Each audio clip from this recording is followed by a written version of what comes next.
las autoridades penitenciarias se dan una política del pabellón ese, donde estaba Agustín Tosco, lo van dejando para compañeros que no tenían, o tenían muy poca, relación con las organizaciones armadas. Y a los compañeros que teníamos relación y habíamos caído relacionados con las organizaciones armadas, nos pasaron para otros pabellones.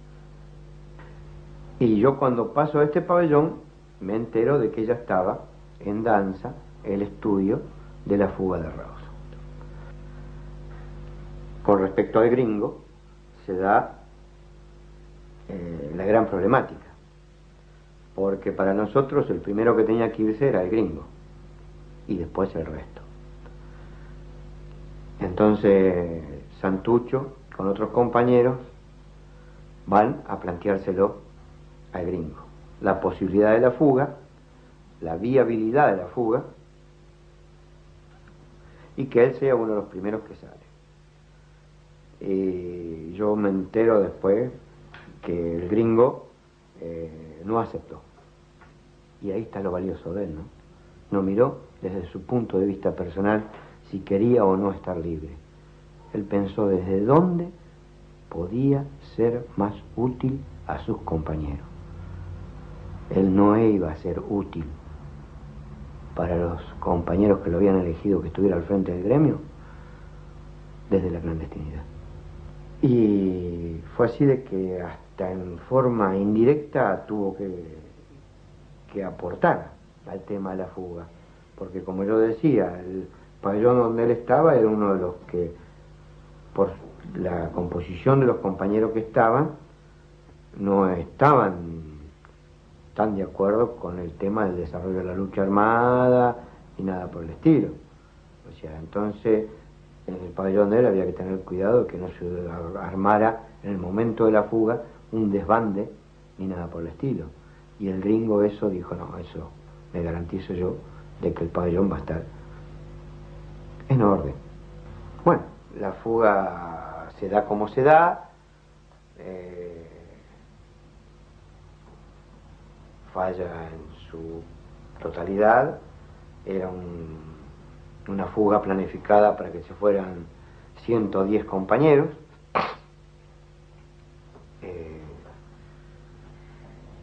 Por eso es que iban a quedar muy poquitos presos y por eso es que se temía por la vida de los que quedaran, pero nos quedamos muchos más, se fueron 6 en libertad y a 16 quedaron atrapados en la base.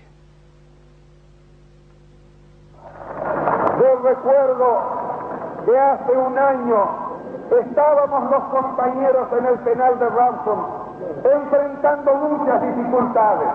Después del 15 de agosto a todos nos oprimía una angustia por la suerte de aquellos compañeros que habían sido capturados en el aeropuerto de Trelew y que estaban alojados en la base aeronaval Almirante Sara.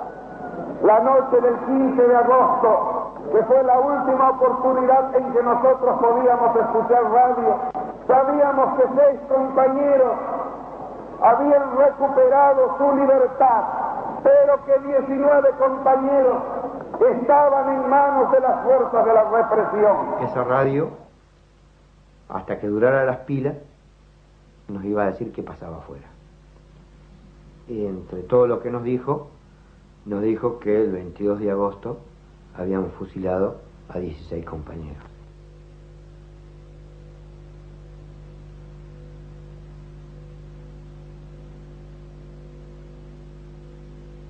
En la cárcel fue un ataque colectivo de histeria, empezamos a golpear puertas, a golpear los jarros contra las rejas, a gritar, a amenazar, a prometer 5 por 1 no va a quedar ninguno, cualquier barbaridad que se nos ocurriera, hasta que al tiempo todo se fue calmando, se fue diluyendo, se fueron aplacando los gritos, fue ahondándose en nuestra conciencia de que no los íbamos a ver más, y yo me encontré en mi celda, sentado en la cama, sin ganas ni siquiera de mirar por la ventana a los otros compañeros.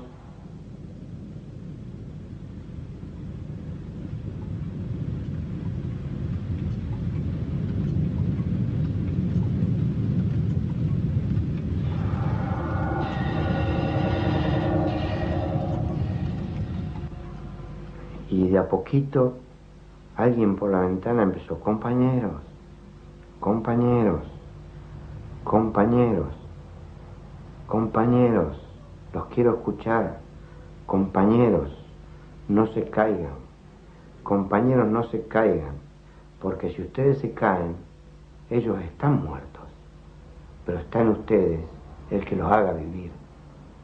Y esa tonadita cordobesa fue la del Gringo Tosco, que estuvo 20 minutos arengándonos y diciéndonos que salgamos. Y ahí es cuando salimos todos de nuestro encierro, y ahí yo creo que fue por primera vez que se empezó a mencionar cada uno de los nombres de nuestros compañeros, y en todo el conjunto gritaba: presente. Y él ahí me enseñó algo muy grande, que la voz de los sin voz surge naturalmente. Y nosotros nos habíamos quedado sin voz. Y el Gringo fue la voz de los sin voz en ese momento, que surgió naturalmente. Yo creo que no ha sido una impostura de él, de decir tengo que cumplir este rol. Lo cumplió naturalmente. Él no se iba en fuga. Él en ese momento no era un hombre de las Fuerzas Armadas nuestras, pero fue el que supo enseñarnos el camino y el que nos dijo: despierten, muchachos, esto sigue. Ya estamos en el aeropuerto de Casablanca, y ustedes podrán apreciar al fondo la silueta del BAC británico de Austral, el cual condujo al dirigente sindical Agustín Tosco, liberado recientemente por el Poder Ejecutivo. Entonces, era de la idea o de la actividad de algunos ciudadanos, de algunos trabajadores, de donde surgía esa reacción del pueblo. No, era la reacción nacida en el propio pueblo, organizada por el propio pueblo, y que en definitiva, por encima de onganía, de toda la represión y de todos los años que nos dieron, nosotros cuando llegamos a Córdoba, nuestro primer grito fue: abajo la dictadura, el pueblo es quien nos ha liberado.